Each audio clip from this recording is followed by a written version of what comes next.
Hey everyone, welcome to Financial Revelations. It is 2024. It's hard to believe. You can reach us at SkiBucks1 at Twitter or X. You can call 1-800-344-2534.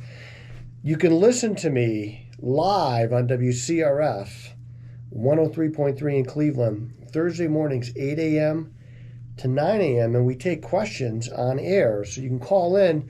You can also listen to the Moody Radio app and text in right from the app. So if you have questions that you'd like me to answer on the podcast, and I love when we get those, you can email Corey at epsf.com, and of course, all that scrolling beneath me. We're also still fundraising for our June missions trip to the Amazon. And you're welcome to come on the trip if you want to, but we got to talk first just to make sure that I adequately describe what the trip is like for you to make sure that you want to do it. It's not dangerous, just you are sleeping in hammocks for part of the trip next to 30 of your closest friends that you've never met, and they all snore except for me. I'm the only one on the boat that doesn't snore. And of course you can donate, and any amount is a gift for us. You can go to nativosusa.org. And people have been giving, and I want to thank you guys. You guys are really coming through. There's so much to do there. And I can promise you that none of this money gets wasted. It's all going towards the well. We're using every dime that we can to get people there, to make sure that the wells happen, to do other things, mission-oriented while we're there. So we're not eating at pricey restaurants on your dime. I can guarantee you that. If we eat at a restaurant, we're paying. So what's going on? 2024. It's an election year, presidential election year. That's a big deal. In any investment cycle, election years can tend to be a big deal because a lot is at stake. You're going to hear more than once, this is the most important election of our lifetimes. And maybe it is, I don't know. It sure feels like we need a change in directional heading. And if you're a Republican, well, you'd want to be outside of the cheat margin of error, because don't be surprised if COVID comes back just in time for the election and we have to mail out ballots again.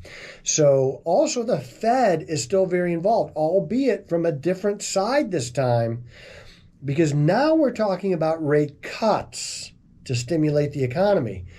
Remember that last meeting in December was kind of a shocker because they totally changed their direction. They've been saying higher for longer for a long time. We're getting used to that language. We thought there might be one or two more rate hikes. We thought they might raise rates in December, and they totally changed that verbiage. And it was a surprise to a lot of people, me included. When they changed that direction, I thought, wow, I wonder if they're seeing something that we're not seeing.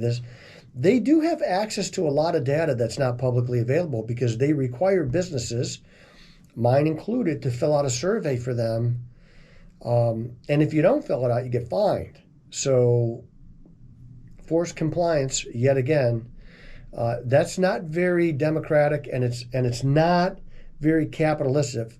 If you want to be, if you want to really be kind, if you want to do something that's kind, be a free market capitalist. It's the kindest thing that you could, in a world where you could be anything, be a free market capitalist.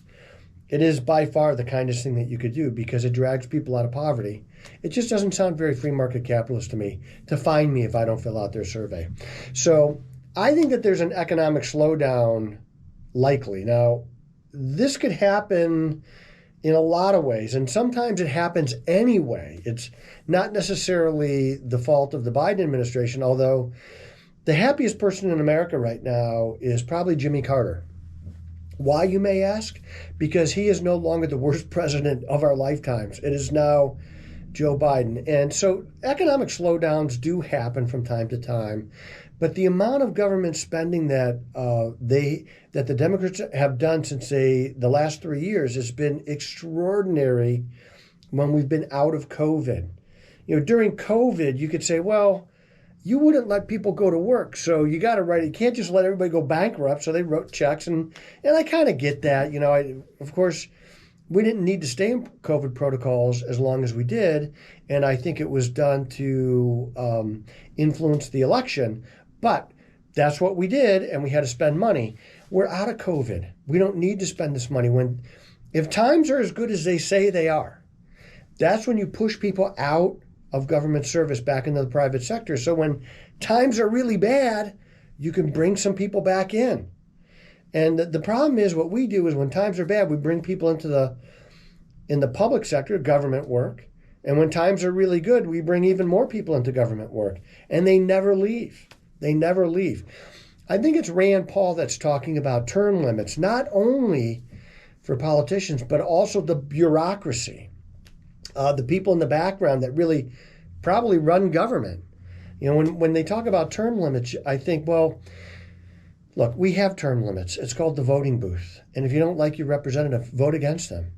Well, people tend to get entrenched. So if we just did term limits without doing away with these lifelong bureaucrats, they're the ones that have all the power, and they're unelected. That's very, very dangerous. It's more dangerous than what we have right now. So I think that there is going to be some government spending cuts because the Democrats don't have both houses. They have a very thin majority in the Senate. It's the vice president. So they'll get the spending if they want it there, but they're not going to get it in the House. They're just not going to get it. And that could have a powerful impact on the economy. So I do think there's an economic slowdown coming. And the Fed does too, because they're talking about cutting rates. They don't cut rates for nothing. What else is going on in 2024? Well, the vitriol around the election. I remember 2019, cities were on fire. When Donald Trump was president, cities were on fire. We did nothing. We just watched it happen. And then people would say, well, we're bringing this to the countryside. And everybody in the countryside said, all right, but it's going to cost you dearly. It never got brought to the countryside. It was in the cities. They took over city blocks in Portland. What if you were just a normal person who needed milk or groceries, and they had started this thing called Chaz, and with criminals running around with weapons. And by the way, if you're not a criminal in Portland, you can't have a weapon. If you're a criminal, it's fine. They're not going to do anything. Remember that? That could be coming back. Don't be surprised if that happens. So what do I think 2024 is going to hold? That's what we're up against. What do I think is going to happen? And how can we make some money from it? Because in the end, that's what we want to do. We want to help you be wise with your finances, to save money where we can, but also to make money. How are we going to make money in this? There's always a bull market someplace. There's always something that's doing well. How are we going to do it? So I think it's going to be rocky. And I have on the board behind the camera, I have the letters DT. It stands for Donald Trump. I think he's probably going to be the Republican nominee. And when that happens, you got to be ready for the fear-mongering that's going to come out about what he's going to do to people, and he's going to kill immigrants, and he's going to shut down your rights. And, he was already president. He didn't do any of that stuff.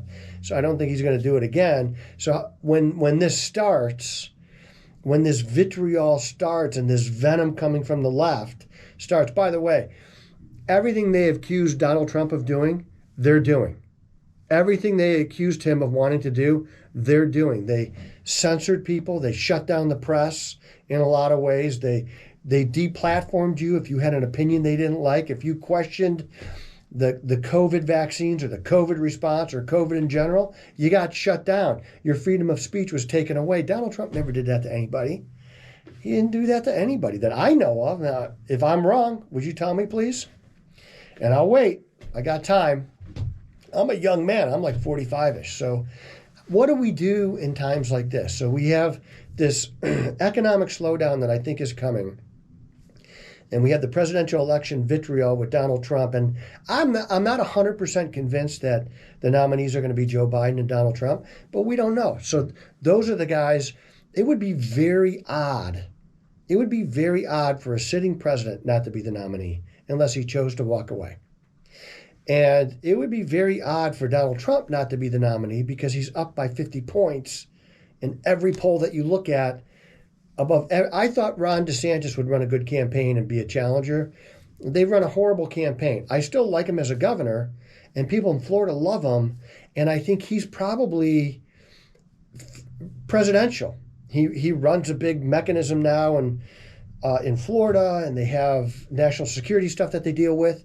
A lot of people in Florida. He runs this, and the state loves him. He could be presidential. It's one of the reasons why I like a governor who runs for president of a successful state, because they've run all this stuff before. They don't have to wonder who they're going to hire because they're already working with those people. They have them right there. So a lot of those people they take with them, and that's why I like a governor. Well, Donald Trump has experience, and I think he's not going to make the mistake that he made in the first term, which is when he got co-opted by the Republican machine with Reince Priebus and guys like that. But what do? We maintain a slightly larger cash position than normal. And I would start now if you haven't already done that. We started doing that last year. It kind of worked against us because the market did so well, but we got to be prepared for the long term. And that slightly higher cash position allows you to do something that we love to do, and that is to be ready to pounce when the market stinks. So when the best stocks, the best companies in the world are doing horribly because everybody's doing horribly, you have cash. You can buy them. That's when I want to buy them. The two calls I get the most are, why did you sell that? It's doing so good. Yeah, because we want to buy low and sell high. And the next one is, why did you buy that? It's doing so bad. Well, because it's a great company and everything's doing bad right now. And we run towards the fire. That's what we do. You got to buy when the investment blood is running in the streets. That's when you got to buy. So that's when we buy. And the fourth thing, so we're gonna be ready because it's gonna be rocky. We're gonna maintain a slightly higher cash position. That's number 2. Number 3, we're gonna be ready to pounce. And number 4, there's one other thing we're gonna talk about. Number 4 is we gotta avoid getting drawn in by the doom and gloom of the Democrats that's coming.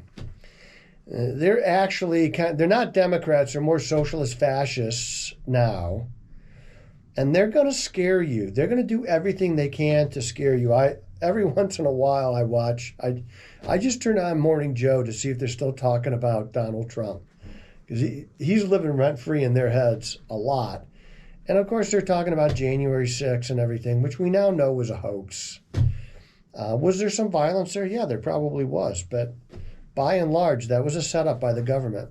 And we're never going to find that out concretely because they're not going to release those records. But I'm telling you right now, January 6th was a setup.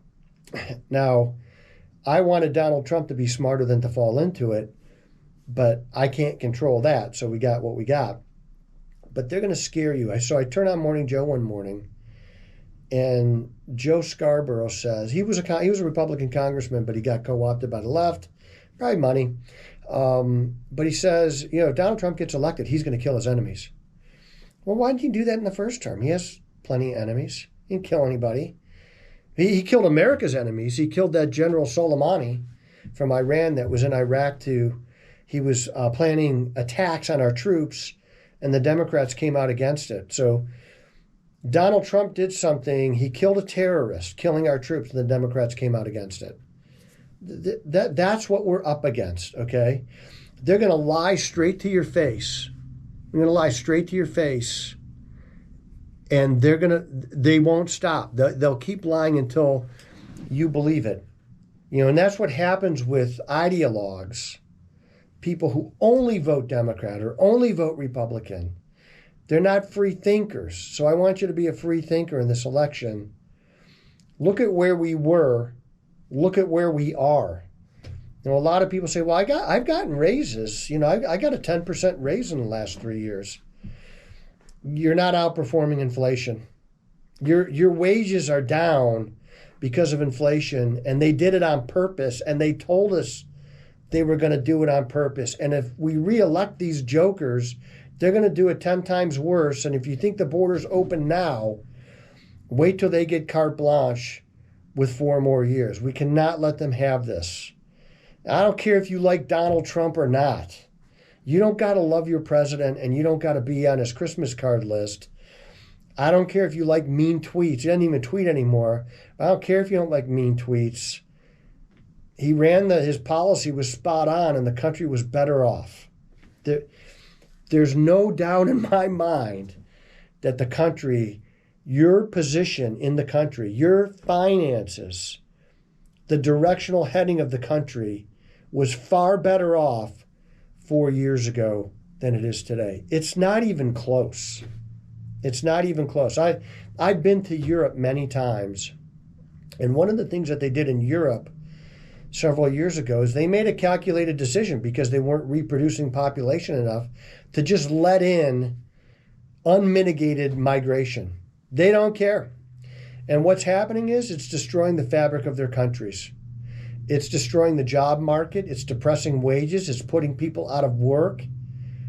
Its crime rates are through the roof. It's just, that's what's going to happen here if we let this continue.